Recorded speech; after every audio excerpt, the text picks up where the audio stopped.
Hello everybody and welcome back to World of Warships Legends. My name is Spartan Elite 43 and tonight we are taking our very first look at the new Tier 8 Russian battleship, Sovetsky Soyuz. Now, with that being said, there are two builds that I'm gonna showcase for you guys here. One of them is obviously the one that is currently selected. That is the tank build. That is the one I am currently using for this ship. And the other one is the accuracy build, which I no longer use for this ship. And I will go over my reasoning for both. So, first of all, let's look at Mikhail Kedrov. He is our current commander. We're running Nikolai von Essen as well as Azure Lane Scharnhorst as our inspirations. We have Not One for the Nuisance, Crisscross, Collective Labor, Master Mechanic, and Fight Fire with Fire. Okay, that is our current build for our Sovetsky Soyuz. And it is, again, the tank build. We'll go ahead and show you guys the equipment as well. We're running Aiming Systems Mod 1, Steering Gears Mod 2, we're running Concealment System Mod, and we are running Main Battery Mod 3. Okay, so that's our loadout. And now let's go look at Lev Guller, which is the accuracy commander. And again, we are running Andrew Cunningham and Azure Lane Scharnhorst for the extra dispersion all the way around. And we are running Flammable Cannoneer, Gyrating Drill Bits, Collective Labor, Reaching Out XXL, and Will to Rebuild. Now again, you could swap Will to Rebuild for Fight Fire with Fire. It comes down to preference, whether you play in divisions a lot or if you're by yourself. If you're by yourself, you might as well go with Fight Fire with Fire. It'll save you more often than Will to Rebuild, just because more often than not, teammates are idiots and they're not going to be anywhere near you when you need them to be. So, just as a thought. Personally, I'm starting to switch a lot of my ships over to Fight Fire with Fire rather than Will to Rebuild, just because, honestly, the amount of times that I've been bailed out by Will to Rebuild is slim and none. Like, the amount of times I've been bailed out with Fight Fire with Fire solo is way higher. Okay? So, I'm starting to switch over to Fight Fire with Fire on a lot of my builds. Okay, but anyway. So, the main difference between the two is Lev Guller does not give you the survivability that, Mikhail Kedrov does. Mikhail, he gives you an extra damage con, which is huge. Okay, I don't know how many times I've screwed up and accidentally popped a damage con and then regretted it like darn near immediately. But he gives you an extra damage con, which is very big on these Russian battleships that have limited numbers of damage controls. Okay, you gotta manage your damage controls perfectly in this, otherwise you're gonna be miserable. Okay, but the other side of it is you want to get up close and personal as best you can. Now, we do not use Brawler or anything like that, which we don't even have the Brawler perk. Actually, I lied. This is the wrong one. Kedrov. We don't use Brawler. Brawler cuts your reload time, but it also cuts your main battery range by 10%. Okay, so what would that be? Well, we'll show you. So right now, we'll look at our stats for the artillery. We can reach out to 17.4 kilometers with this build. Not the farthest range in the game, okay? But still usable. If we take and put the Brawler perk on, watch that go down to like 15. 15.7. Now suddenly, cruisers are outgunning you by 4 kilometers. And they're faster than you. And they're going to be more accurate than you. So, getting rid of cruisers, almost impossible with a Brawler build. Okay? This is just my thought process. So, having the extra 2 kilometers of range is huge, in my opinion. So, do not take Brawler unless you're a glutton for punishment. Okay? Now, I know it allows you to see torpedoes from further away, but honestly, more often than not, if you're paying attention, you know when torpedoes are coming and you can pretty much dodge them without even, like, looking anymore. But, you know, it's just one of those things that it looks good on paper, but at the end of the day, isn't really that great of a thing. 15% more torpedo detectability. But the main battery reload time is kind of nice, but does it really help you? It's kind of like the Jean Bert build that we switched to on Republique, and we realized that Republique with the Jean Bert build, even though it works okay on Jean Bert, I know, Jean Bart. But we call it Bert for a reason because it's fast reload, guns go Bert. But anyway, we go to the reload build on the Republique, and all of a sudden the guns are basically unusable. Like, to the point where I was losing my freaking mind playing the Republique with that Jean Bert build. However, we switch over to the accuracy build, and suddenly those guns wake the up, and they slap everything. So, Republique quickly has become my favorite of the Tier 8 battleships. I was on the edge between Maine and Republique, but Maine, sorry to say, you're taking a back seat here, brother man. It is going to be all about Republique at Tier 8, at least until something counters it even harder. But Republique is nasty. Anyway, so with this being said, let's go look at our stats now. I've already shown you guys the build, but we have 4 repair parties and 4 damage control parties instead of just 3. Okay, so that's big. Make sure we do have the right one. We do. Okay. And then, of course, whoops, I went too far. We have the Alpha Testa flag, which again does nothing. And then we are running the Victory camo, which is the old school Russian camo from a couple of years ago, which I think looks pretty freaking good on Russian ships. Hate when I see it on American ships. But survivability, you have 88,100 hit points, which I believe is second in survivability, only to the FDG. Okay, however, this thing seems to be a lot tankier than the FDG, with exception of the bow armor, which we'll go over. 42% torpedo damage reduction. The main batteries, you're shooting 406mm 50 caliber B-50 Mark 1s. You get 9 of those in a 3x3 configuration, reaching out to 17.4 kilometers, reloading in 29 seconds. 180-degree turn time is just 25.8 thanks to that crisscross skill, which is nice. HE shell maximum damage 5,800 with a 40% chance to set fires. AP shell maximum damage 13,250. Again, we're not running gyrating drill bits, that's why that's showing a little bit lower. Secondary armament, you get 130mm 55 caliber B2Us. You get 12 of those, reaching out to 5.2 kilometers, reloading in 5 seconds. HE shell maximum damage is 1,900 with an 8% chance to set fires. Now, a lot of people will say things like, well, Spartan, such and such ship is a brawler. Why don't you go with a secondary build? And that's because I don't consider a secondary build viable unless it has a base range of over 7 kilometers. Okay? If it has a base range of over 7 kilometers, that means you're going to get those secondaries to fire out to about 9 kilometers or even 10 kilometers, somewhere in that neighborhood. That means they're usable mid-game, you know, when you're in the fight. How often are you within 7 kilometers of an enemy? Not that often. And when you do get into that sort of range, buffing your secondaries a bunch really isn't doing you any favors. Okay? So that's why I say that some ships just are not built. They're not built for secondaries. Or at least not in this game. They're not made for secondary builds. Okay? And then on top of that, you only have 12 of these, so you're only going to have 6 off either side of the ship. Okay? Keep that in mind. Our AA defense, we have 25mm 4M120s. You get 16 of those, doing 34 damage per second, reaching out to 3.1 kilometers.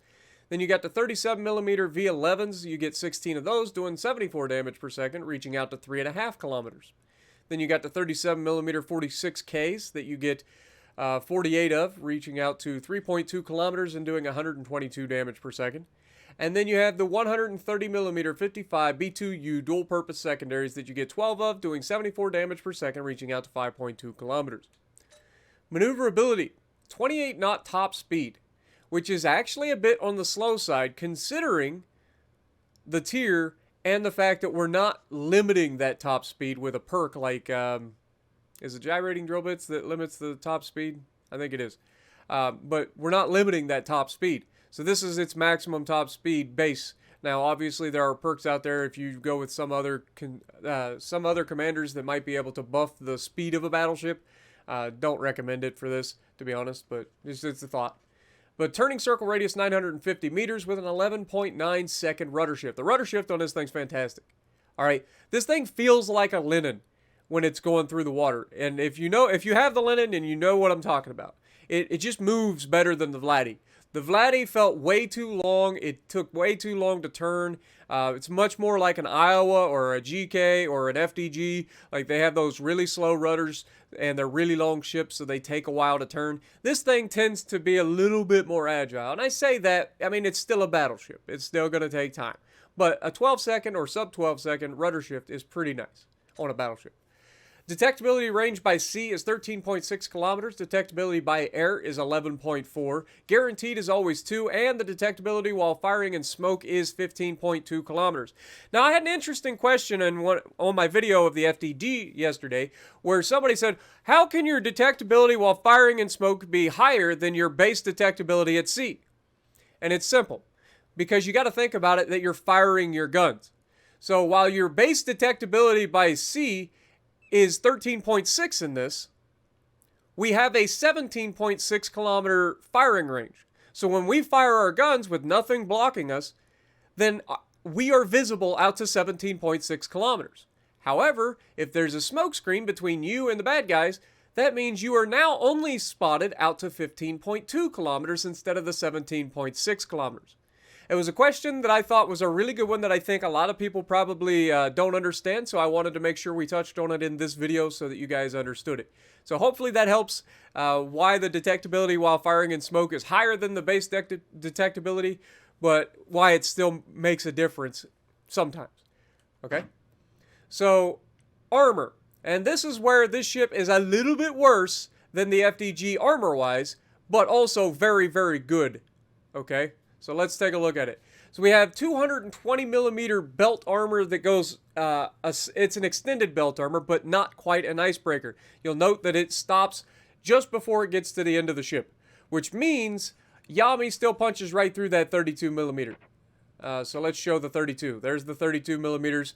So any part of that, if a Yami shoots at you, he goes straight through it. Okay, so keep that in mind. Now that goes for all of the tier freaking 7 and up battleships, really, with the exception of GK and FDG. And I think pretty much all of the German battleships at tier 7 and up have an icebreaker bow, so don't quote me on that, but I'm fairly confident they do. But some of them are just an icebreaker belt that just goes along the waterline, leaving the top portion exposed as 32 millimeters, and a Yami can still overmatch it. But FDG, what makes it so nice is it has a much wider amount of that armor, so it makes it a lot harder to overmatch by Yami. Okay, so let's get rid of that. Let's look at our side armor. We got 375 millimeters to 420. Notice that the 420 millimeters is right in front of or right next to your front gun. Okay, this means when you're angling, nothing's going through. Like, if you're angled, you are not getting pinned.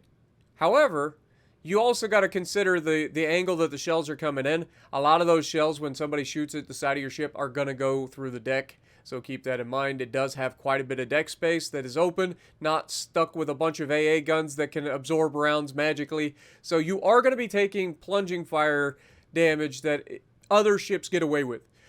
Say any of the American battleships. If you've ever shot like American battleships at range and you're getting the plunging fire and then all you're getting is full penetrations but no actual damage, it's because and same thing for the French. You've got so much AA on the deck that your shells are getting absorbed by the AA or the secondaries, and they're not actually penetrating to the ship and doing damage that way. So keep that in mind. But that's one of those weird things that you see. But this is the downside of the last two ships that we're going to show you. It's going to be the Izumo and the Sovetsky Soyuz. Kind of Achilles' heel is plunging fire. If you can keep these guys at range and rain down plunging fire, you can wreck them with plunging fire if you get some good hits.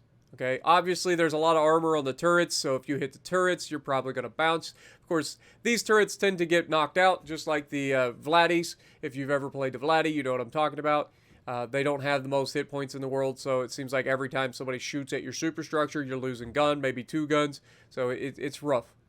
All right, let's get rid of the superstructure because we don't really care about that. We've got the deck armor up, and you can see it's not really a turtleback armor scheme. So you don't have that going for you. And then if we show the Citadel, yeah, it's a Russian battleship, boys. If you get a broadside on this guy at any sort of close to medium range where you're guaranteed to hit them, you're gonna get citadels. And even at medium to long range, if you get a nice flat juicy broadside and you get a good salvo, you're still going to be doing citadels to these things, even though the armor tends to be thick enough at range to still block a lot of the shells, just due to the torpedo protection that it has on the outside of this as well. Alright, so let's get over to the overview. Superior AP penetration. Obviously, it's Russian. It's got high velocity guns. That generally means you get a lot more penetration. These are the ships that are noted for going straight through the bows of Baltimores and Buffaloes and Des Moines and just deleting them outright. Like straight up multiple citadels right through the bow, because those shells are going so fast that they pin and get to the citadel before they explode, even through the bow. So know what you overmatch with your 406s and take advantage of it, man. Sure shot. Shells with a good ballistic trajectory maintain velocity, making aiming easier. Again, that's a double-edged sword. It looks like it's a good thing, and it is. It does make aiming a lot easier, but it also means that you're not going to be able to lob some of the things that are other people can in other ships. So when you pull the trigger, you're not necessarily going to be able to get over top of an island or a dead ship. So you got to keep that in mind. Ironclad, above average armor thickness, greater resistance to all forms of armor penetration. And in all fairness, this thing is relatively tanky, especially up close. As long as you don't give up your broadside, this thing is nasty. And with the tank build, you can survive a lot longer, in my opinion. But Sovetsky Soyuz, the largest gunship ever built in the USSR, Project 23, and one of the most powerful battleships in the world. She differed from her prototype, Battleship A, with her larger size and more sophisticated armament systems. She was designed in 1939. She was never completed. Now, it says that it was built, but honestly, it wasn't built. It was started but never finished, from what I understand. So it's kind of like the other two Iowas or the other Yamatos that were there. I know they had 3 Yamato classes, 2 of which were actual battleships. One of them got converted to a carrier. So, like, I get it. There are a lot of projects out there that were started, never finished due to wartime constraints or whatever. Needed materials, didn't have them, or just ran out of time. There's a lot of projects out there that don't get completed during wartime. But this is one of them. But overall, I don't hate the ship. I don't love it. You know what I'm saying? It's just kind of one of those that I'll take it out and have a good time, especially now with the tank build. I feel like this is the first Russian battleship that I actually enjoy having a tank build on. Usually I run Lev Guller. Even on the Vladdy, I like to run Lev Guller. But for this particular ship, I do prefer to have the tank build. It did seem to work out. Now, that's, anecdotal evidence for myself. But just from my experience going from the accuracy build, which I have several games in, to the couple of games that I played with the tank build, I do prefer the tank build. It seems to be working a lot better for me. But you can see that camo. Like I said, I like this camo. I just don't like it when it's not on a Russian ship. I like leaving the national or the nationality camos for their ship. Now, I understand if you're from Britain and you like putting the Union Jack on every ship, then that's your prerogative. But for me, I like to, represent each nation's, like, capital ships with their nation's, capital camo, if that makes sense. But overall, she's not a bad-looking ship. She's definitely a lot more proportioned than a Vladdy. You can see the nose isn't quite as long. You're not, wasting a bunch of space up there. The tail of the ship, again, not a lot of wasted space back here either, but there is a lot of empty deck space. You don't see a lot of AA out here. And this just comes down to the fact that, they didn't actually end up fighting. If they ended up fighting, I'm fairly confident they would have probably ended up having a lot more AA, because the planes, the proliferation of aircraft during World War II completely changed how fighting was done, especially with big ships. I mean, completely made capital ships obsolete in terms of battleships. So with that being said, let's get to the gameplay. Alrighty, so we're going to be on Greece, and of course we are in the Sovetsky Soyuz. Now, this is one of those ships that I was really looking forward to playing. Like, when I heard it was coming to console, I'd heard about it on PC, and I'm like, oh, between this and the Tier 10 on PC, I would really like to get my hands on it. Because I actually do like the Vladdy, even though I don't play it that often. And that's mainly due to my own playstyle, like having limited number of damage cons when you're constantly the one at the center of attention because you put yourself in those positions is kind of rough. And while I am very good normally at managing my damage cons, if you make a mistake with your damage cons, you're going to be in a world of hurt. Okay, so keep that in mind. But we are going to take the middle of the map and try to put ourselves in a good position to help pretty much everybody, especially right side, and then make our way back to helping the left side if we can. This is one of those maps that, much like Estuary, I really like it because of all of the different avenues that you can use to get into a position to affect the enemy team. Not quite as good as Estuary at that, because this is a lot more open. So there's a lot more open water, and there's a lot of people making crossfires across the map because it's such a small map, just like Estuary. So, but Estuary has a lot better like firing windows, rather than just allowing like wide open areas for people to just sling it out at 20 kilometers. But that being said, we are still going to be in a position to do some serious damage here. We've got a Flounder who's angled. I'm not going to take that shot yet. We're looking around, seeing who's our best opportunity. And of course, with 3 destroyers, you're going to be spotted pretty early. Iowa's in reverse, so we go ahead, we take a shot at the Iowa for the superstructure hit. You can see we're shooting out to our maximum range almost. So we need to make sure that, you know, while we're not likely to hit as often, we take those shots. Because you miss all the shots you don't take. Now, notice the destroyer spotted on my left here. I don't know if I got, you know, tunnel visioned on the right side or what, because we have 2 destroyers over there and a battleship over there, and there's a lot of enemies already spotted on this side. And there's also a battleship thinking about coming straight into the cap and around to our side. So between this destroyer and I, we're going to have to counter him as well. Now, there's a Republique over there. There's a Grosse Kurfürst. You know, all of these ships are relatively new to the game, so you have to find your way to, other than Grosse, obviously, but all of the Tier 8 ships are new to the game, so you got to find what works and what doesn't work against these ships. And I like to do that by testing. Like, I wish we had a training room where we could get in and we could test out, you know, specific firing angles, what works when, where, so that when those situations arrive, that you're not testing in the moment, because testing in the moment can end poorly for you. But that being said, the better player you are, the more experienced you are, the more likely you are to find weak points, even on newer ships, without actually needing to test. Like, you know if a ship is broadside, obviously you can pin it with AP. But if a ship is angled away, like the Republique, like, is the superstructure thick enough that we're going to get a good shot? Now, we get a shot into the area of the superstructure, and you can see we do wreck him. We get, I think that was like 10K almost. So, big hit there. You love to see it. Now, unlike the Germans and the American battleships, Republic and stuff, while they do have large superstructures, they don't get the extra hit points allocated to the superstructures. Now, this Grosse Kurfürst that decided to charge in here has sealed his own fate. I don't care what ship you're in. I don't care how good the ship is. If you sail into the enemy's spawn this quickly into a match, you're going to be sent back to port very, very, very quickly. He's bowing to me, but we also have a battleship on my left who's broadside to him right now. I'm thinking it's a Yami, but if it is, that Yami could be having a real bad day in the near future. So we're trying to get, we're shooting his superstructure, obviously, and we're also trying to shoot his guns, too, because he's shooting ours. But you can see with all of the firepower coming in on the sides, he can bow tank me all he wants. I'm reversing away from him because I don't want to take the chance of getting rammed. And then, while we have the opportunity, I see Flounder coming out full broadside here. So I'm looking right at Flounder. I'm like, okay, we can get all of our guns to bear on that Flounder and potentially smack him. Well, then he starts to turn away, and I'm less confident about it. So I believe I go back to shooting the superstructure of the GK to get rid of his threat.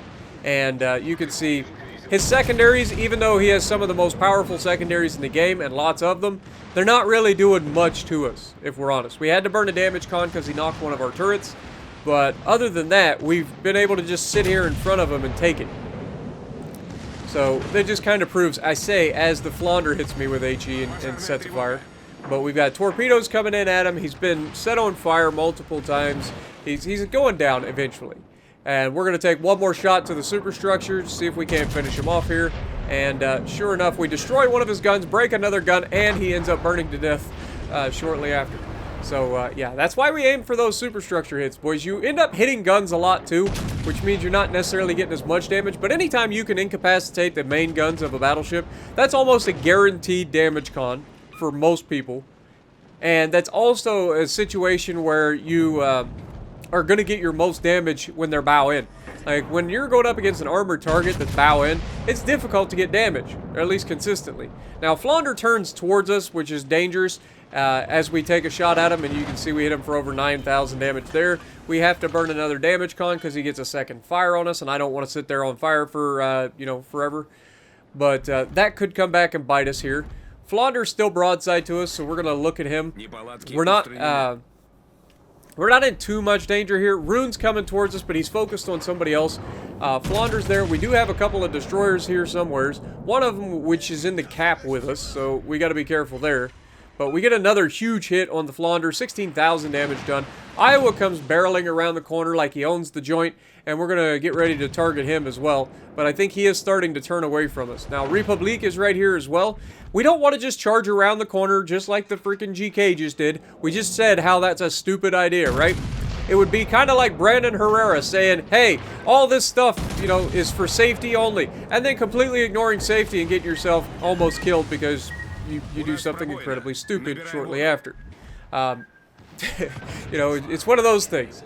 Like, you point out things and you try to live to those things. You know, you're trying to help people out. We get set on fire again. This is where we're starting to run into trouble. That Flounder is setting a lot of fires on us. Even though he's got no health, he's still able to hit us. And now we're down to our last damage con too. So now we have to juggle. Do I go ahead and burn a damage con? Do I not burn a damage con? I'm not going to have another one, so if I take a flood after I burn a damage con, no matter how many fires I got, you know what I'm saying? This is the problem with having limited damage controls. Especially when you're used to playing with unlimited damage controls most of the time. You have to remember that you have limited damage controls. So us burning a damage control in a situation where we had like one fire, it's just not a good idea. Now we can't burn a damage control, and we're getting low health. We smashed the rune for 14,000 damage, and you can see we are kind of backing around the corner again, trying to limit who can shoot us. The destroyer that was on our right is dead, so we don't have to worry about him. We've got a Republique out there circling back around, it looks like, to come out in front of us, so we're going to be looking at him. We got Rune over here as well, charging towards the center cap. Well, I say towards the center cap. He's charging towards his spawn. But he's behind the island at center, so I can't really lob him at the moment. But if he turns left like he appears to be doing, we should be able to get a shot on him shortly when he comes over in front of the island. Now, Republique, again, coming towards us. He's angled slightly, but, you know, he's also going to see us getting ready to shoot him, I think, and then turn away. So as he turns away, we're going to reach out and touch this man. He's got quite a bit of hit points, but it's less than a third of his health. So we take another chunk off of him, leaving him with about 15,000 hit points left. Now, if you guys, another little tip for those of you who may not know, when you look at the health bar of an enemy ship, each one of those little squares or rectangles, each little line is 5,000 hit points. Okay? Just a little tidbit for a lot of people who doesn't know what those are. Those actually are a way to tell about how many shots a person can take. Now, Republique here leaves himself wide open, even though he's angled away. I've mentioned this in our Republique video. If you are angled away like that, you are susceptible to being citadeled. I have taken them myself. I have given them. The Republique is very susceptible to citadels, even when angled, especially if you're angled away. So keep that in mind. You don't want to think that you're safe when you're not. Now, Rune comes around. He's flat broadside. We're going to go ahead and fire the front guns one at a time to make sure that we clear the island so that we get as many shells on target as we can as we completely get screwed on RNG and just overpin this man with 5 shells out of the 9 that we sent his direction. Now, obviously, he's torping us. We know this. We're within 6 kilometers. We know the torps are coming. So we're just slowing down. We're turning in, and we're going to use the front guns only to try to finish him off. Now, he's angled away from us. That, with his increased armor thickness, the guy is begging for it. But there is a priority target out here, Fletcher, who disappears immediately after I go to shoot it or think about shooting him. Fortunately, the Yami was paying attention, and we were able to finish off the rune. Now, we did end up taking one of his torpedoes. He launched a widespread torpedo, and the outside edge torpedo just happened to find my belt. It's real unfortunate, but, you know, it is what it is. Took it on the belt. It was reduced. It's a German torpedo, so it doesn't hit the hardest to begin with, and we're able to get lucky and not have a flood, and that saves us a damage column. Now, our team has already dumped torpedoes in his direction. There's Yami over there as well. So this Flounder's not long for this world, and he ends up taking torpedoes right before I get here, and Yami finishes him off. So there you have it. My first look at the Sovetsky Soyuz. Again, I like the ship. I don't love the ship. But 2,775 base XP and a nice little brawling map. They really do work out well on these smaller maps. So let me know what you guys think down in the comments below. And if you like what I'm doing, punch the like button, leave a comment below, subscribe to the channel if you haven't already, and as always, I will see you in the next video.